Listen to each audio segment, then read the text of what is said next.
नमस्कार, मैं कमलेश कुमार राय। सत्तारूढ़ भाजपा के लिए जाति जनगणना सांप छछूंदर की स्थिति से कम नहीं बताई जा रही है। यदि जाति आंकड़ा सामने आ जाए तो निश्चित रूप से यह एक बड़ा राजनीतिक गेम चेंजर हो सकता है और भाजपा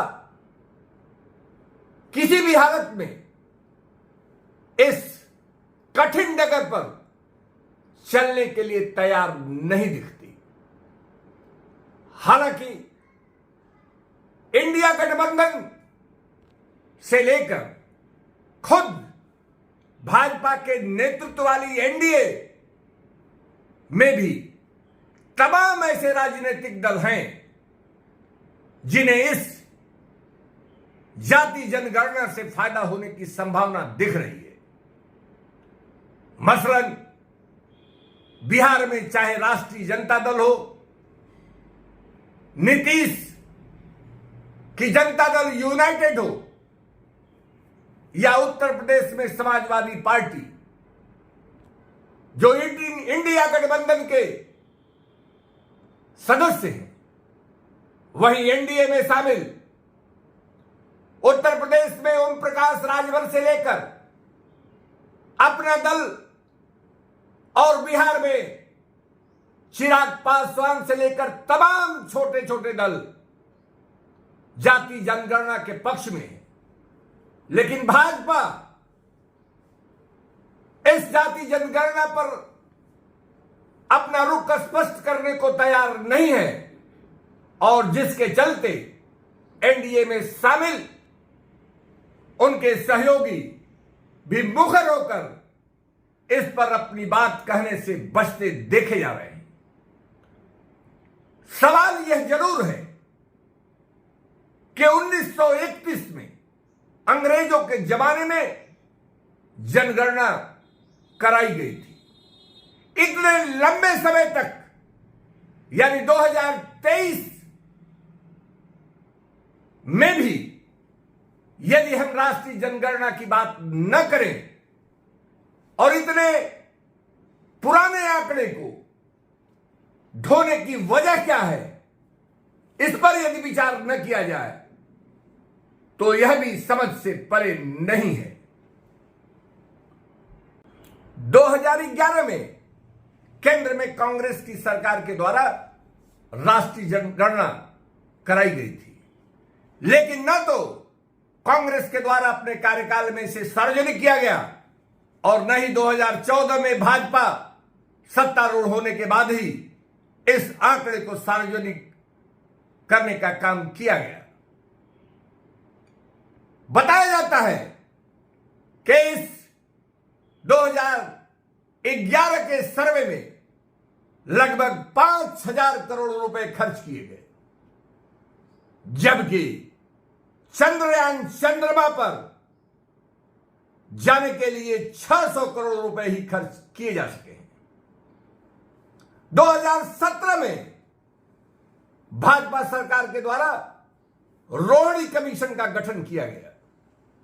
6 माह के लिए रोहिणी कमीशन का गठन हुआ, जिसे 2023 तक कुल 13 बार उसका समय बढ़ाया गया और अब जाकर 1.5 माह पूर्व राष्ट्रपति को रोहिणी कमीशन के द्वारा अपना जाति जनगणना पर रिपोर्ट दे दी गई है। लेकिन कम से कम चुनाव के पूर्व किसी भी हालत में केंद्र में भाजपा सरकार के द्वारा किसी भी हाल में इस रोहिणी कमीशन की जनगणना पर दी गई रिपोर्ट को सार्वजनिक करने की संभावना दूर दूर तक नहीं है। भारतीय जनता पार्टी पर लगातार लोगों का यह दबाव बढ़ता जा रहा है कि उसके द्वारा राष्ट्रीय जनगणना कराने का निर्णय लिया जाए। लेकिन अभी हाल ही के दिनों में सर्वोच्च न्यायालय में राष्ट्रीय जनगणना पर हो रही सुनवाई पर केंद्र सरकार के द्वारा दाखिल किया गया शपथ पत्र वापस लेकर दूसरा शपथ पत्र दाखिल किया गया और इस नए शपथ पत्र में पहले शपथ पत्र के 5वें पैरा को वापस ले लिया गया। इस 5वें पैरे में केंद्र सरकार द्वारा कहा गया था कि 1948 एक्ट के मुताबिक सिर्फ और सिर्फ केंद्र सरकार को ही राष्ट्रीय जनगणना कराने का अधिकार है। लेकिन इसे वापस लेकर नया एफिडेविट केंद्र सरकार द्वारा सर्वोच्च न्यायालय में दाखिल किया गया। सवाल उठता है कि अपने एफिडेविट को 4 घंटे के अंदर लेने की आखिर वजह क्या है, जबकि कोई भी शपथ पत्र सर्वोच्च न्यायालय में महत्वपूर्ण मुद्दों पर दाखिल किया जाता है तो अटॉर्नी जनरल से लेकर समूचा लॉ डिपार्टमेंट और यहां तक कि लॉ मंत्री तक इस डिस्कशन और डिसीजन में शामिल होते हैं। बावजूद इसके किन परिस्थितियों में, किन डर के चलते यह शपथ पत्र का 5वां पैरा केंद्र सरकार द्वारा 4 घंटे में ही वापस ले लिया गया और इसी के चलते विवाद उठने लगा, आरोप प्रत्यारोपों का दौर चल पड़ा। कुल मिलाकर भाजपा का भी कहना है कि बिहार में लालू प्रसाद यादव 15 वर्ष मुख्यमंत्री थे, उनकी सरकार थी। पिछले 17 वर्षों से नीतीश कुमार प्रदेश के मुख्यमंत्री हैं। उत्तर प्रदेश में मुलायम सिंह यादव से लेकर अखिलेश यादव तक मुख्यमंत्री रहे, इनकी सरकारें रही। आखिर वह कौन सी वैसी वजह हैं जिनके चलते इन सरकारों के द्वारा जनगणना का काम नहीं कराया गया और आज आखिर में वह कौन सा राजनीतिक फायदा यह देख रहे हैं जिसके चलते इनके द्वारा भाजपा सरकार पर यह लगातार दबाव डालने का काम किया जा रहा है कि किसी भी हाल में जनगणना करा ली जाए। जनगणना एक आवश्यकता है।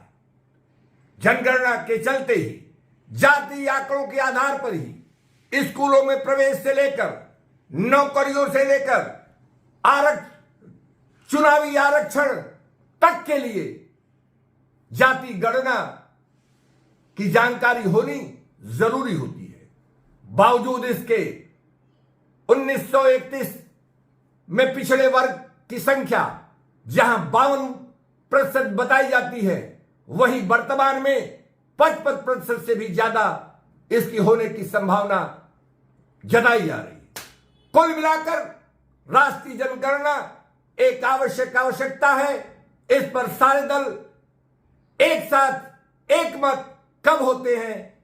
राजनीतिक महत्वाकांक्षा, राजनीतिक घबराहट, राजनीतिक ढंग से होने वाले स्थितियों को उनके द्वारा नजरअंदाज कर वास्तविक स्थिति के मद्देनजर निर्णय कब लिया जाता है, यह देखना महत्वपूर्ण होगा। उपभोक्ता मंच के लिए आज बस इतना ही। नमस्कार।